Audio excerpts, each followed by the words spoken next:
Good morning and welcome to Bongino Report. Early edition.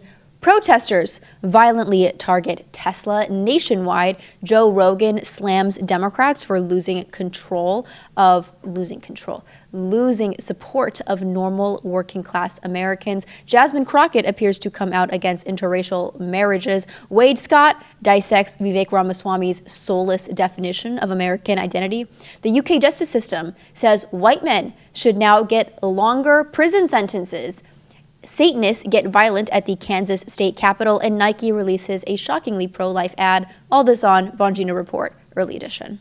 Over the weekend, protesters blocked access to the Tesla store in Manhattan by lying on the ground, holding signs that called for violent actions against Elon Musk and Tesla property. And this is, of course, just one of many targeted attacks on Tesla. 2 weeks ago, multiple vehicles were destroyed in an arson attack on a Tesla service center in Las Vegas. Tesla property across the U.S. has been destroyed in shootings and bombings and fires as leftists are urging on terrorism to fight Donald Trump and to fight Donald Trump's friend Elon Musk. And there's one woman I want to play for you guys. This is an interview that happened over the weekend.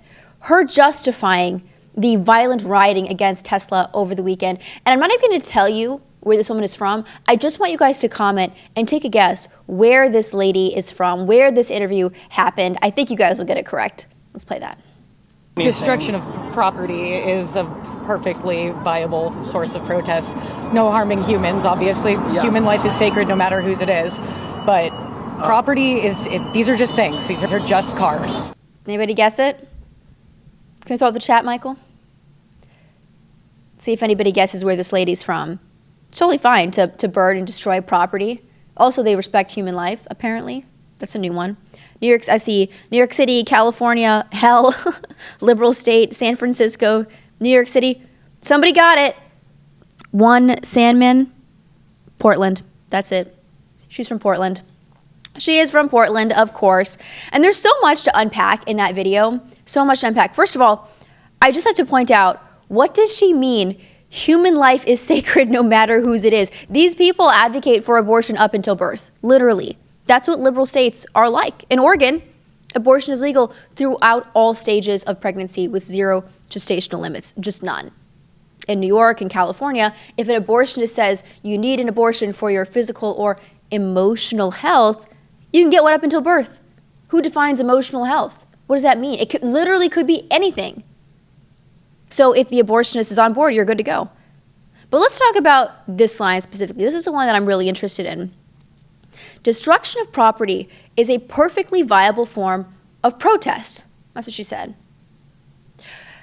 The violence that we're seeing right now on Tesla, it's not just isolated to Tesla. Over the weekend, the GOP headquarters in Albuquerque, New Mexico, was firebombed. Spray painted on the side of the building was ICE equals KKK. And all this violence is textbook Marxist behavior.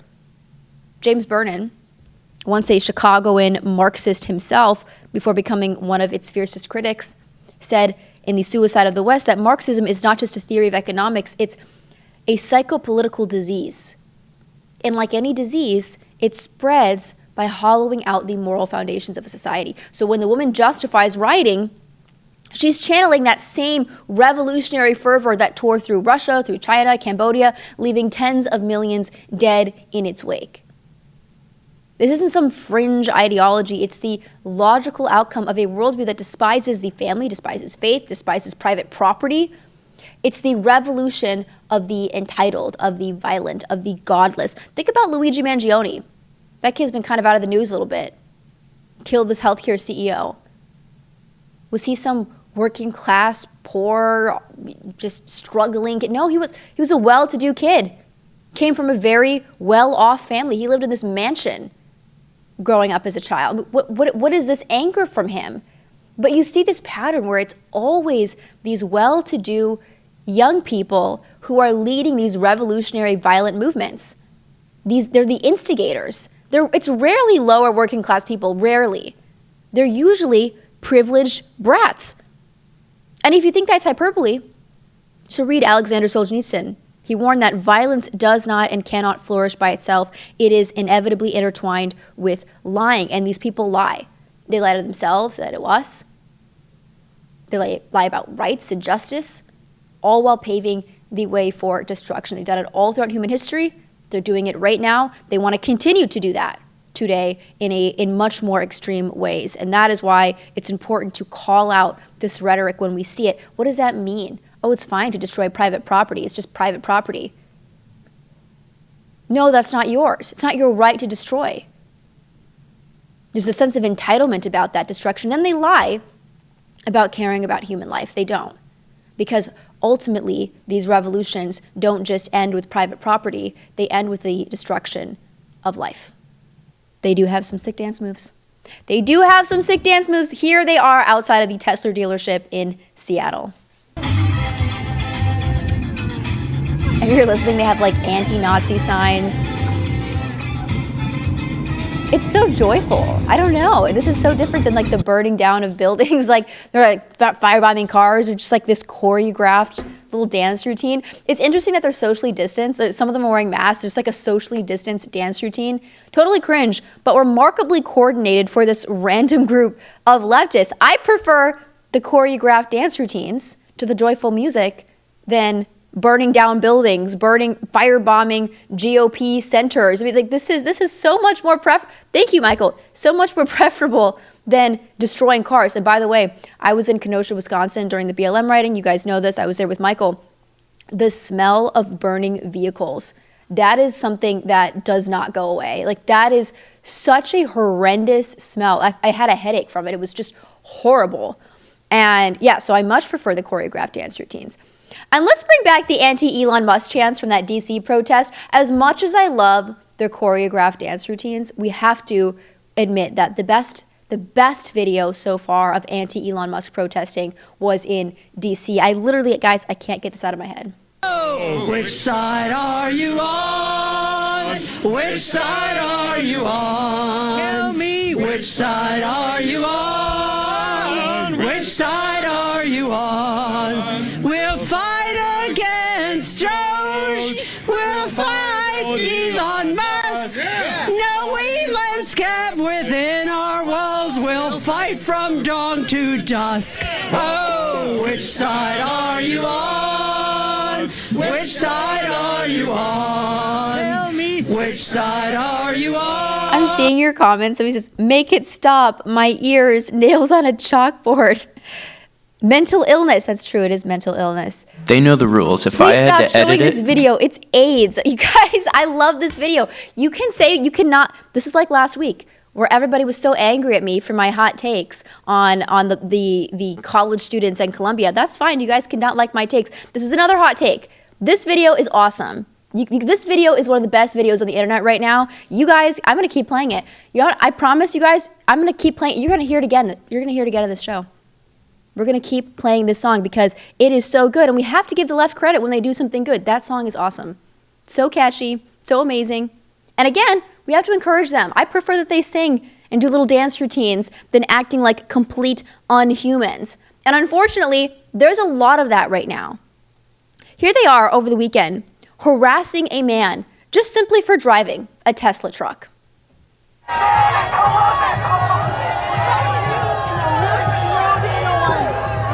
They're up at his window, like pointing, trying to get in his face. Okay, come on, bring it on. Bring it on. Fuck you, Nazi. Fuck you, Nazi. Go fuck yourself. Give him a middle finger. Fingers. I feel very, very sorry for you.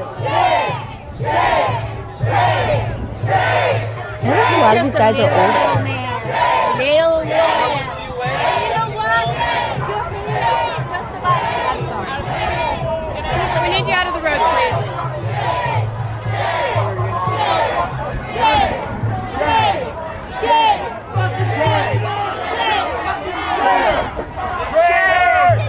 Who's so mad about somebody for just like driving a vehicle? Yeah, just completely deranged behavior. I will say, I noticed that there's not any Zoomers there. This is not a young person's protest. If you watch that video, it's all like baby boomers and millennials. Not me, maybe some Gen Xers in there, but there's no Zoomers. This is like an older revolution, apparently. What is this, Michael? Oh, they hate this protest, this of harassing this guy. Yeah, I mean, it's absurd. I mean, the poor guy bought a vehicle that leftists literally 5 seconds ago were encouraging people to buy, and now they're furious about it. Like, not everybody can just say, okay, I'm going to just trade in my car now because the left has on a whim decided I'm not allowed to like Tesla anymore. It's just absurd. Most of these people who have Teslas are liberals. That's the craziest part. Screaming at this man, totally deranged.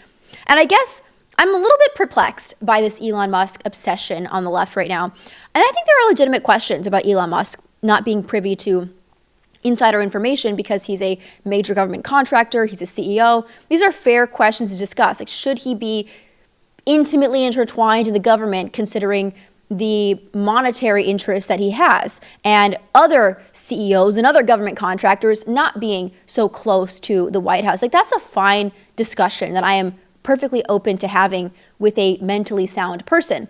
But the argument here is that we're living under an oligarchy and that Elon Musk is stealing people's Social Security checks. And it's so off base and insane and out of touch with reality that I don't even know how to have a conversation about this. I don't know how to talk with the people on the side of the street there. It's just insane. And what's even more bizarre is how some people are sounding the alarms about oligarchy, and they're conveniently ignoring how deeply aligned the Democratic Party has become with corporate interests. Democrats' support of mass legal and illegal immigration depresses wages and only benefits multinational corporations hungry for cheap labor. And again, not conjecture, this is Econ 101. And they've been rejecting the one figure in their own party, Bernie Sanders, who, even though I say he's a con man, did attempt to create a populist working class coalition across party lines. He tried. They destroyed that man. They refused to allow him to be anything other than a senator. Instead, the Democrats have thrown it all in for Wall Street, big tech and censorship, the administrative state, pushing policies that benefit the managerial class while masking it all with progressive rhetoric. They'll howl about Elon Musk or some other billionaire scapegoat, but they say nothing about the hundreds of billions in waste, fraud, and unaccountable spending pumped through the government every single year, which is stealing the wealth of middle-class Americans, especially older Americans. Think about being an older American. You save money for your whole life. You want to have a retirement. You don't want to work until you're in your grave. You want to spend time with your grandchildren and just relax for the last few years of your life. And Democrats essentially steal everything that you've worked hard to save with inflation. And they do it because the spending fuels the NGOs, the defense contractors, the bureaucratic apparatus that keeps their coalition afloat. This is not a working man party. So no, Elon Musk isn't stealing anyone's Social Security check, but the political class that Democrats defend, I'd argue is. And this is why people are so sick of the left right now. This is why usually when you have one political party in office and the other one on the outskirts, the one on the outskirts starts to get a little more sympathy from the masses. That's not happening right now. They're becoming more unpopular as time goes on. They are bleeding support with this violence, the cringy dancing, the complete and utter failure to even simply validate the feelings of working class Americans when it comes to things like immigration or government waste. Here's Joe Rogan, who, again, remember you guys, former hippie lib Bernie bro. Take a listen. It seems like there's like two factions in what I would call like the American left right now. There's the reasonable people that are like, hey, we got to just stop being fucking crazy. Like the Bill Maher's and a lot of other folks like that. They're like, we got to stop being crazy and just appeal to like rational people. Don't go all the way over there. Stick where most people are. And then there's people that, well, we got to go further left. Then there's people like, we got to take over Tesla dealerships. We got to light cars on fire. The left is like justifying spraying Nazi swastikas on cars. Like, this is crazy. They've gone so far over this. So there's one side that's just like radicalized in the worst way possible. That's a huge detriment to the Democratic Party because it makes everyone look like a psycho. If you have a psycho in your groups, like if you have like a white nationalist, Christian fundamentalist burning down black churches and he says, I'm a part of the right, and as a right-wing conservative American, like, whoa, whoa, that guy poisoned the right. These people are poisoning the left. Totally. All the people that don't want trans kids competing with their kids in school, and they don't want gender ideology being taught in class, all those people who are just rational, normal liberals that have voted Democrat their whole life. They're like, what are you doing? Why are you letting guys into the women's room? This is crazy. A guy with a beard and a dress is in the women's room. This is bananas. Like, what are you doing in the name of compassion? Like, this is fucking insane. I'm loving the arguments from people like Joe Rogan who are actually part of or were a part of the political left. I mean, these are people who really understand the kind of peer pressure that's being put on other leftists. If you're a leftist and you agree with virtually everything the Democrats believe in, especially when it comes to economics, but you say, yeah, I don't think men should be in the girls' bathroom, you're a bigot on the left. You're demonized as a bigot. You don't have a role in this party. It's an exclusionary party. So it's all these ideological litmus tests you have to meet, and they're absurd litmus tests. And what that does is it means the Democratic Party is really small, and it's only full of crazy people, and they probably all go to Columbia University. Like that's it. That's all it is. Tim Walz last week said that he and Kamala weren't woke enough during the last election cycle. So what does that tell you? Thank you, Michael. Tampon Tim. That's exactly who it is. Mike Walz is an idiot. The entire party is full of actual morons. The Democratic Party has transformed into a cultural and ideological vehicle for ivory tower militant leftism. It's abandoned the very working class Americans that it once claimed to represent. They're obsessed with wokeness. They prioritize fringe academic theories and race essentialism and gender ideology all over the bread and butter issues like wages and jobs and national cohesion. They're more comfortable burning down cities in the name of equity than standing with small businesses and keeping neighborhoods safe. Who do you think suffered from the BLM riots? Who do you think suffered? Was it Walmart? Amazon? Apple? Google? No! It was the little businesses. The ones that never reopened after being burned to the ground. Same goes for the shops that Democrats forcibly shut down during COVID. Major corporations survived, and in fact, it actually consolidated their wealth by destroying the small few who weren't part of the big business ecosystem. So the party of JFK and FDR, rooted in union halls and factory towns and Catholic parishes, just morphed into a ruling class cult, preaching revolution, but never to the point where it would hurt the bottom line of Democrat donors. Democrat donors being the key word here, because if you're Elon Musk, of course, they'll burn down your vehicles and attack your customers. And instead of listening to the voices of working Americans, Democrats smear regular people as backwards, as privileged, deplorable. And then they scratch their heads wondering why middle America feels hurt and betrayed. But let's be real. It's not just Democrat politicians that are out of sync. There is a specific deranged brand of self-absorbed, identity-obsessed leftists that also sucks. They're just the worst. And they are, again, alienating everybody from that party. They're just like poison. They're cancerous.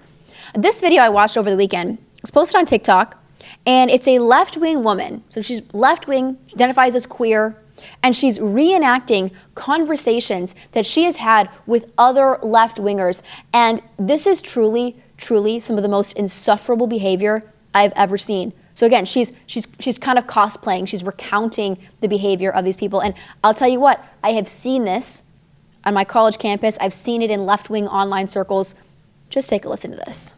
Hey, so we're having a food drive in this rural area at X, Y, and Z Catholic Church between this time and this time. If you know anybody in this area, please let them know that this is available. We want to make sure that we get as much food to as many people as possible. Wow, if you had actually listened to Black people, this would not be happening. Giving out food wouldn't be... What? Don't come at me with your white women tears. They don't work on me. Okay. Did you even consider that a lot of people have trauma around the Catholic Church? I mean, I know that, but this was the only venue that was willing to work with us when we sent out inquiries. So, like, you know, and they were the only one to offer up volunteers. So we kind of had to use what was at our disposal. Not very inclusive to people with trauma. Honestly, it's one of those things that couldn't be helped if we wanted to get food to people. Hey, I looked up this venue online and it doesn't look accessible. Did you even think about disabled people? I hate kids so much. They're so loud. Did you ever consider that some people don't like being around kids? Honestly, that was not one of my concerns when getting food to people. Whoa, watch your tone with me. Like, this is starting to feel very queer phobic. I'm literally queer. Okay, if anybody needs food in this area, could you just let them know that we're here? I'm just saying that if I were to do this, I would do it much differently and not be so exclusionary. You actually can do it. Do you want me to send you the plans that we made up and how we contacted people and how we organized to get a jump start on things? Whoa. You're assuming that I'm able-bodied enough to do this, financially secure enough to do this? Like, come on, you don't know anything about me. Okay, I mean, look at you. Just another straight white woman. I'm not straight. Another straight cis white woman out telling people how to advocate for their community, how to build community, like you know anything. If you had listened to black women, you would not be doing that. Fine, then how would you do things different? I do not owe you emotional labor. All right, I'm gonna go get ready for this. Oh my God, can you believe this leftist infighting? Ugh, unbelievable. Could you guys imagine having people like that as friends? Like, how exhausting and infuriating would that be? It's all this talk about emotional labor. Have you listened to black women? Have you listened to a black woman today? Have you consulted with a black woman today before you decided to do this thing that's totally backward and bigoted and unprogressive? Instead of rallying around a simple, tangible act of service, which is organizing a food drive to help people in need, the effort gets bogged down in ideological purity tests, identity policing, performative outrage, the obsession with calling out fake offenses, refusing collaboration over personal grievances, framing basic cooperation as emotional labor. It all prevents well-meaning leftists from just trying to do good. Again, there's this sect of cancerous leftists who are destroying this party. You can't even do a food drive without talks of consulting black women in emotional labor. And again, this critique is coming from a leftist on TikTok. It's not me. I just showed you a left-wing TikTok, a queer woman saying there is something wrong in this party right now. There's all this talk about community and caring for the vulnerable among progressives, and meanwhile, the left isn't focused on solving problems. It is just consumed by this internal drama, abstract language games. And during COVID, instead of rallying around real compassion, like questioning harmful mandates or advocating for the vaccine injured, those same people were obsessed with maintaining moral superiority. They posted black squares, all in this together hashtags. The chat wants to know what emotional labor is. This is a great question. What is emotional labor? I know it's like if you wanted, here's how I'll explain emotional labor. It's like if I, there was a great example of a Reddit thread about this. But if I'm like, my dad died, and I'm making a hypothetical. My dad is still alive, very much alive. So I say, my dad died, and I need you to come over and, go to the funeral, but also I would love it if you could just be there for me in this time of need. And another leftist will say, well, you're assuming that I'm in a place where I can do that for you, and you're asking too much emotional labor from me. You say, or just physical labor too. Like, if I need help moving. Like, well, you're assuming that I'm in an emotionally sound and physically sound place to be laboring for you and helping you. It's a way for leftists to get out of being just good friends and neighbors. That's what it is. Like, they don't just do good things. They don't sacrifice for other people. They're inherently selfish. And so they make up words like emotional labor to get out of being good humans. And like I said about COVID, all these hashtags, we're all in this together, and then they cheered on the firing of nurses, of teachers, of military personnel who did not comply with the vax mandate. I thought they were my body, my choice. I guess not. They claimed to care about the vulnerable, but their idea of activism was virtue signaling from behind a laptop while the working class bore the brunt of the lockdowns of the mandates. Any deviation from the narrative, no matter how backed by the data or lived experience, was met with smug dismissal or outright hostility. And dare point out a contradiction, and then suddenly you're a conspiracy theorist, or you're a danger to society, a domestic extremist. And these people's version of community is always conditional, their inclusion purely performative, and their empathy gone the moment it requires any kind of courage, any kind of Like I said, that's with emotional labor. The moment it requires any kind of sacrifice on their part, there's no such thing as sacrifice. It's inherently selfish. It is a selfish ideology. It's also an ideology that is constantly coveting other people's, because like you're always thinking about what you don't have. You're always comparing yourself. So many progressives, especially young progressives, they're quick to post these slogans and to wear these causes on their sleeves. And then when it comes to real on-the-ground service, they're nowhere to be found. And yet conservatives, often painted as heartless, the bad guys, consistently they're volunteering. They donate far more money on average than leftists do to charity. They show up in their communities. They quietly help neighbors, organize food drives. They act sacrificially through support of their churches and their local communities. Their compassion is not performative, it's real. By the way, speaking of identity politics, here's Jasmine Crockett. Can't get away from her, you guys. She is the dumbest member of Congress. It's not AOC. Here's Jasmine Crockett saying that black GOP Congressman Byron Donalds is whitewashed because he married a white woman. And if we continue to put people into office, and that even means some of our skinfolk who definitely are not our kinfolk, such as Byron Donalds, who are going to continue to say that, like, I mean, the fact that you sitting around talking about life was better under Jim Crow, like, is this because you don't understand history? Or literally it's because you married a white woman and so you think that whitewashed you? I'm not really sure, like, what it is. Well, but you I couldn't need even be married to a white woman under Jim correct, correct. And it took Joy to call him out. So I'm like, bruh, like, what are you talking about? Like, what are you saying? Like, he just out here, you know, I feel like they give him his talking points and he's like, yes, massa, I got it. Yes, massa. Like, she's saying he's not our kinfolk. He shouldn't even be married to a white woman. What is this argument here? The yes, massa argument? That is like so regressive. That Byron Donalds is an Uncle Tom. He's not even black because he's right-wing and he's married to a white woman. I guess it's bad to race mix now, per the Breakfast Club and Jasmine Crockett. Does any of that sound inclusive to you? Does Jasmine Crockett want to overturn Loving v. Virginia? What is going on with this party? I guess we're back to policing a skin color. And this kind of rhetoric reveals the ugly truth behind the so-called inclusive party. It's not inclusive if you do not conform. It's not about justice or progressivism anymore. It's about tribalism and control and humiliating anyone who dares step outside the ideological plantation. It is dehumanizing. Ironically. It's also a double standard. Take a look at this. Throw that graph, this little image up there, Michael. Kamala Harris, married to a white man. AOC, engaged to a white man. Ilhan Omar, married to a white man. Ketanji Brown Jackson, married to a white man. No comment from Jasmine Crockett on her friends and their romantic partners.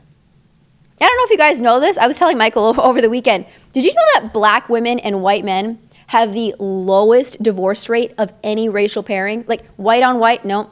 Black and black, no. Hispanic, no. Black women and what, by the way, black men and white women, they have very high divorce rates.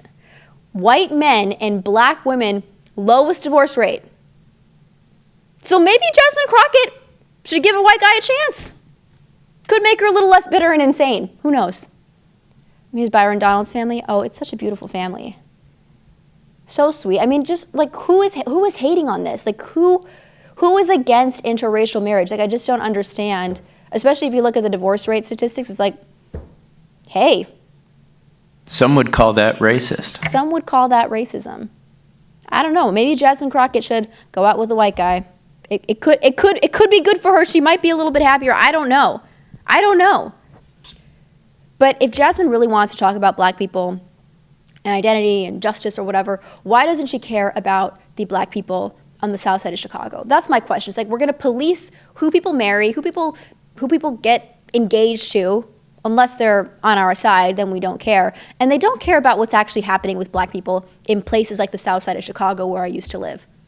These people have been begging Democrats to stop housing illegals in their communities, and diverting resources away from non-citizens to, again, illegals. And who can blame them for being frustrated? This is the party that says, oh, we care about black people. We're anti-racist. We love you guys. And then they flood their communities with massive illegal migration and divert all the funding away from their schools and into illegal communities. This is why Americans are more frustrated than ever. To see your government throw money at non-citizens. Speaking of illegals, can I just say that Tren de Aragua isn't a violent gang? It is a foreign-directed paramilitary operation, a military incursion, as American Greatness described it.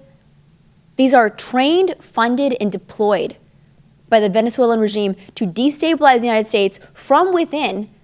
And President Trump is in full accordance with the Alien Enemies Act and is right to issue a formal proclamation recognizing this threat for what it is. Military incursion. And to think that you have Democrats saying, yeah, we should just keep these guys here. We should just keep this illegal network of a foreign gang in this country. That's an absurd thing to tell regular Americans, black, white, Hispanic. I don't care what the race is. It's insane. As American Greatness reports, directed CIA veteran Gary Bernstein has confirmed the group's military-style training links to Maduro's intelligence apparatus and involvement in acts of sabotage, including arson, responsible for over $300 billion in damages. And yet Democrats are cheering on Judge James Boasberg for trying to block Trump's effort to remove these illegal gang members. And by the way, Tren de Aragua operates in tandem with narco-terrorist networks and has spread across 20 U.S. states. Why don't Democrats want to defend the homeland? It's such a bafflingly indispensable take to have. I really can't stop thinking about this video. Remember these protests from a while back? Migrant protesters stormed the 101 freeway in Los Angeles, and they are waving Mexican flags as they take over this freeway. Take a look.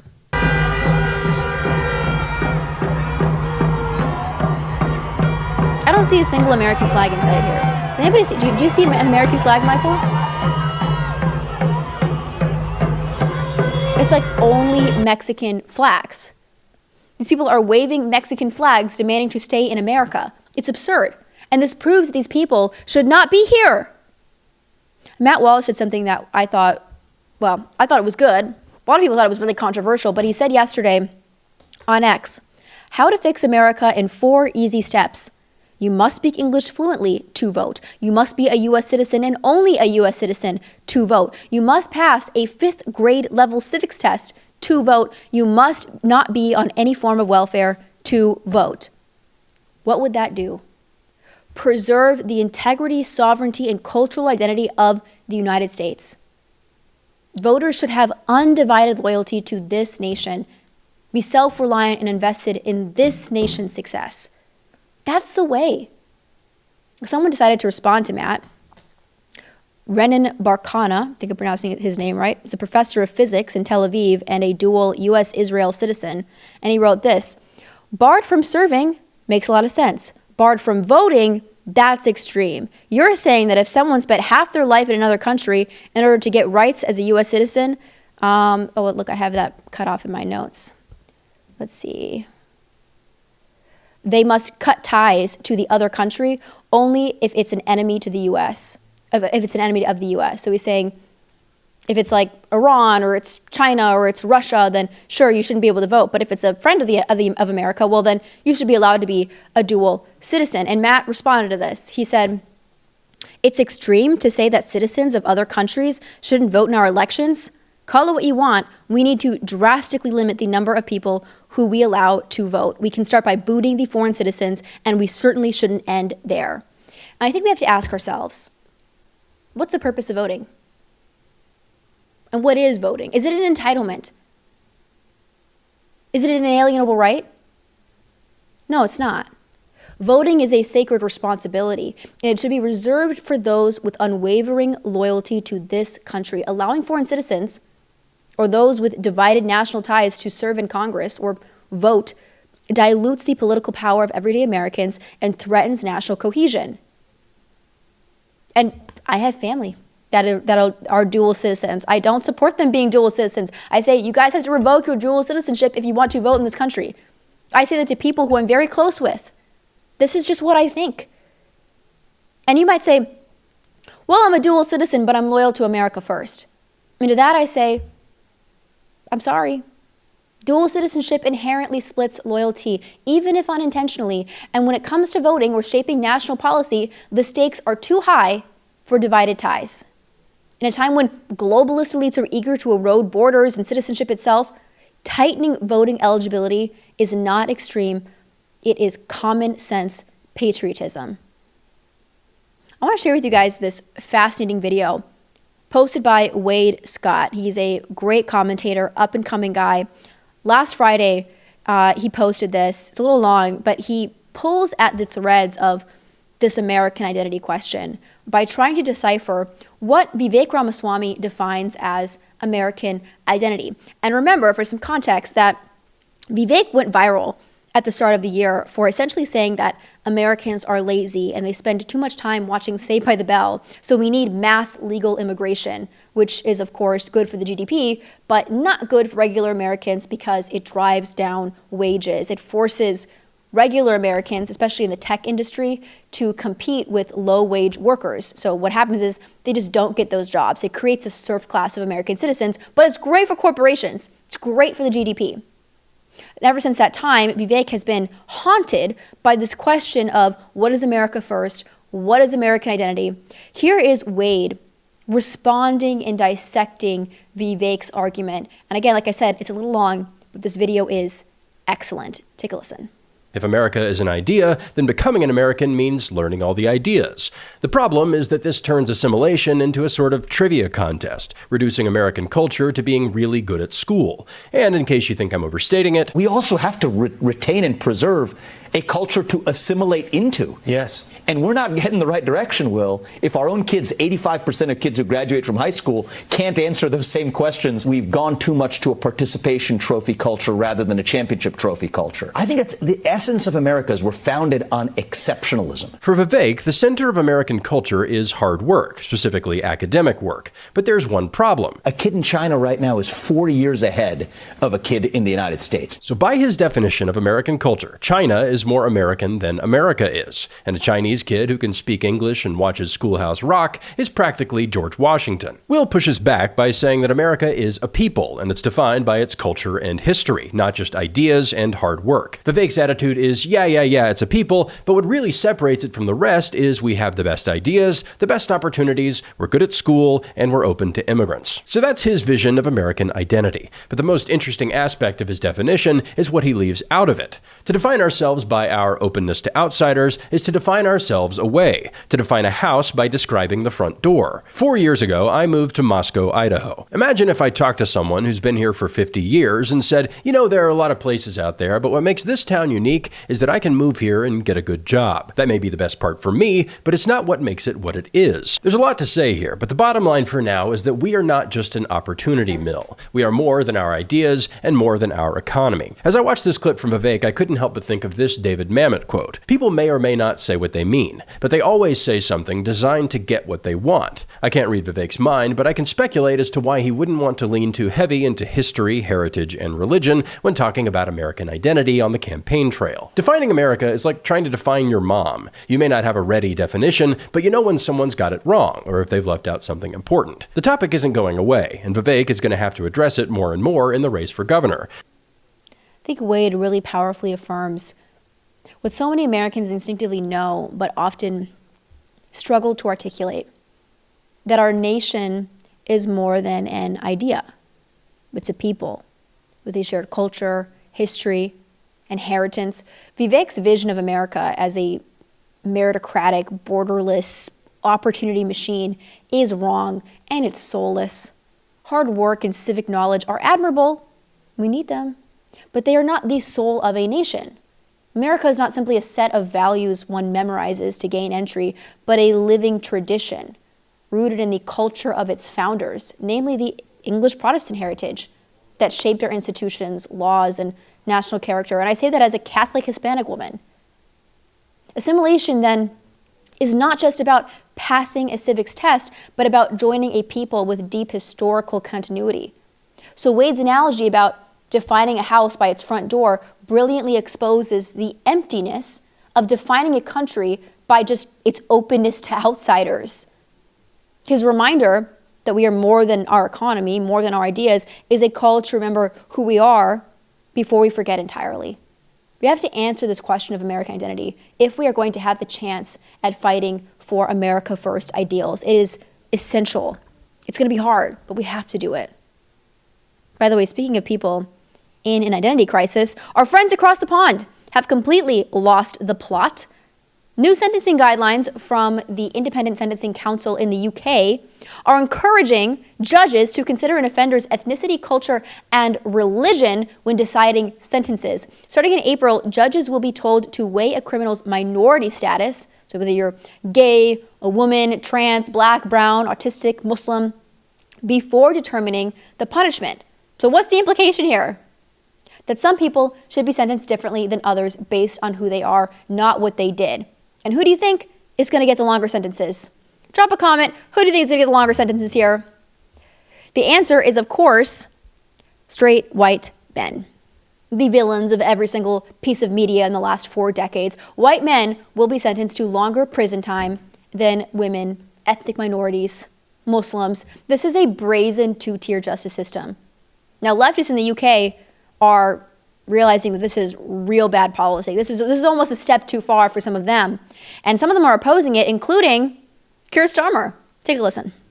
Well, I'm disappointed in this response, and the Lord Chancellor is obviously continuing to engage on this, and we're considering our response. All options are on the table, but I am disappointed at this outcome, and now we'll have to consider what we do as a result. Now, here's what's strange. The Justice Secretary, Shabana Mahmood, I think I'm saying her name right. So it's like the equivalent to a cabinet member here in America. She is echoing the points of Keir Starmer, but she did nothing to stop this during the decision-making process. Take a listen to this.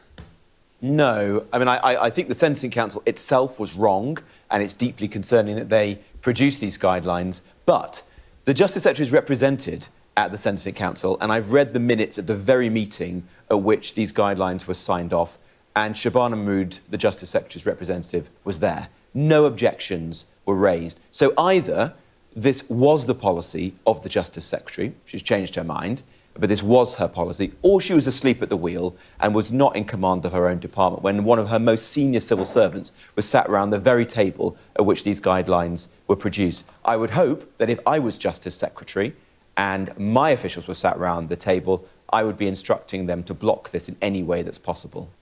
When equity trumps truth, justice dies. And the very men who we are now casting as oppressors, who the UK casts as oppressors, were the ones who built the United Kingdom. They forged its legal system, defended it in war, advanced science, and laid the foundation for its prosperity and civil society. Everything that the UK has, thank white men. Sorry. 3 cheers for white men because they built the UK. And to erase their contributions while scapegoating them for these modern grievances is not justice, it is cultural suicide. We're seeing it here in America too. Speaking of morality, we have to talk about the Black Mass. We've been covering how Satanists in Kansas were planning a Black Mass for the Kansas State Capitol in order to dedicate the Capitol to the devil himself. Around this time, the Satanists also broke into a church, ransacked it, beheaded a statue of St. Patrick. There's a lot of stuff happening in Kansas right now. And at first, the Satanists were given permission to do this Black Mass, but then they were stripped of their Capitol permit after 95,000 Catholics petitioned Kansas Governor Laura Kelly to end this whole thing. But the Satanists said, okay, well, we're actually going to do the Black Mass anyways. We're still going to show up at the Capitol and dedicate it to the devil. So then this massive, prayerful counter-demonstration ensued on Friday, and hundreds of Christians gathered outside the Capitol praying 15 decades of the Rosary and singing hymns, and with the rallying cry, Christ is King. It was a real militant counter-demonstration. So the Black Mass took place on Friday, and the leader of the devil worshippers, his name is Michael Stewart. He was arrested after physically assaulting a young Catholic man who disrupted the blasphemous black mass ritual and consumed a desecrated host to the Eucharist, the body of Christ. And Stewart, head of the Satanic Grotto, reportedly threw the consecrated host on the ground during this outdoor ceremony. So that's why the man promptly intervened, ate the host.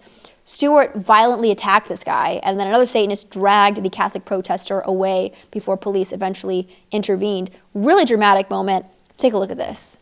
Will do today by violating the quietude of your body, you purveyor of ample vices. So he's holding up the host, if you're listening, screaming something into a bullhorn, I don't know. And then he throws it on the ground and he stomps on it. But then this guy rushes in, and you can't really see, but he, I guess, consumes the host to obviously protect it from desecration. And then the Satanist yells assault, but then he starts beating the crap out of this guy who's just laying on the ground. That looks like assault to me. Yeah, it looks like assault on the part of the Satanists. Another guy starts tracking him. Hail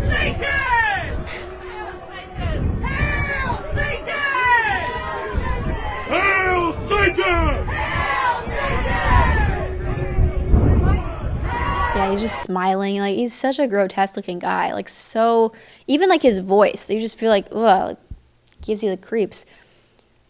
And for Catholics, understand that what this man did by eating the host was heroic. It was a bold act of reverence and protection. He rescued the Blessed Sacrament from being desecrated in a Satanist ritual. And in doing so, the man risked physical harm to defend what Catholics truly believe is the body of Christ.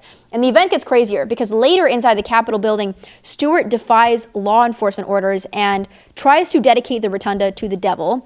And then another young man attempts to stop him by grabbing the booklet from his hand, like just stop the ceremony midway. And Stewart punches him in the face. Take a look at this.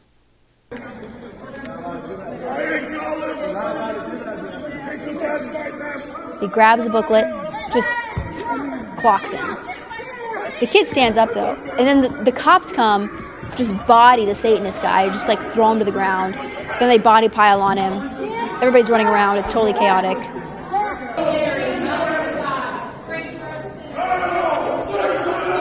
This is him being escorted out.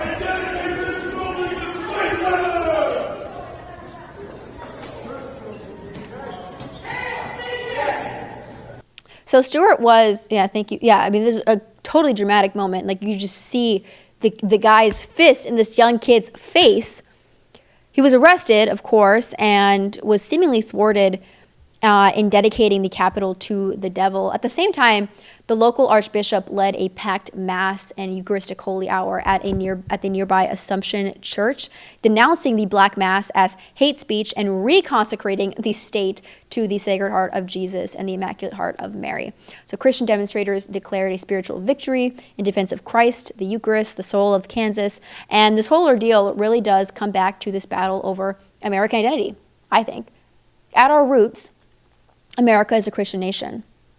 Not in a theocratic sense or a sectarian sense, but in a moral, cultural, and civilizational sense. Our laws, our institutions, through traditions that have shaped who we are, shaped our founding documents, or rooted in the gospel and natural law, the very idea that human dignity, liberty, and justice that a republic is built on come from not relativism or secularism, but from the Christian understanding that each person is made in the image of God. And when Satanists attempt to desecrate the Eucharist, claim dominion over a public building, and then not just commit an act of spiritual violence, declare war on Christian foundations in our country. That's what this really was.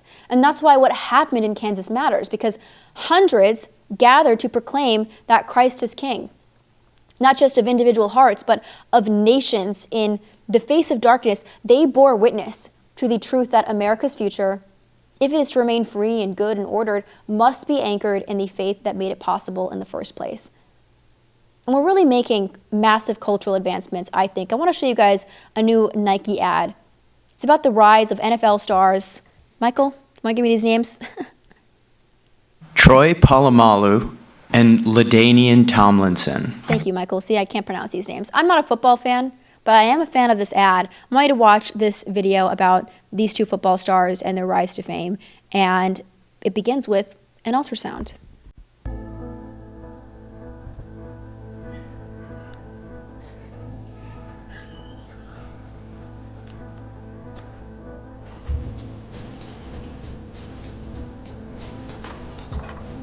And the boys are just like roughhousing, playing football as kids. To from school. Training. Playing college and then the NFL.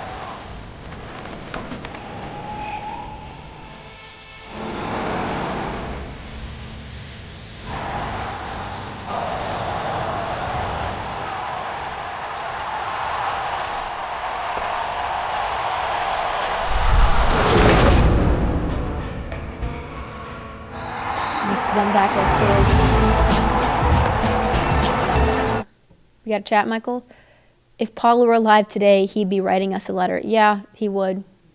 He would be writing us a letter. The American church is very problematic. There would be many letters from Paul.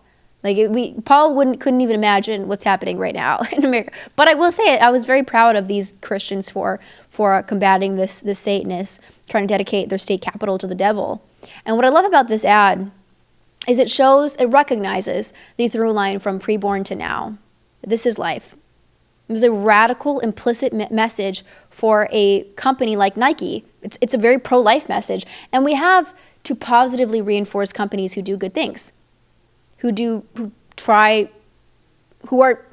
a break from poisoning the public and embrace this ongoing vibe shift and sort of lean into conservatism and traditionalism. We have to encourage that if we want it to keep happening.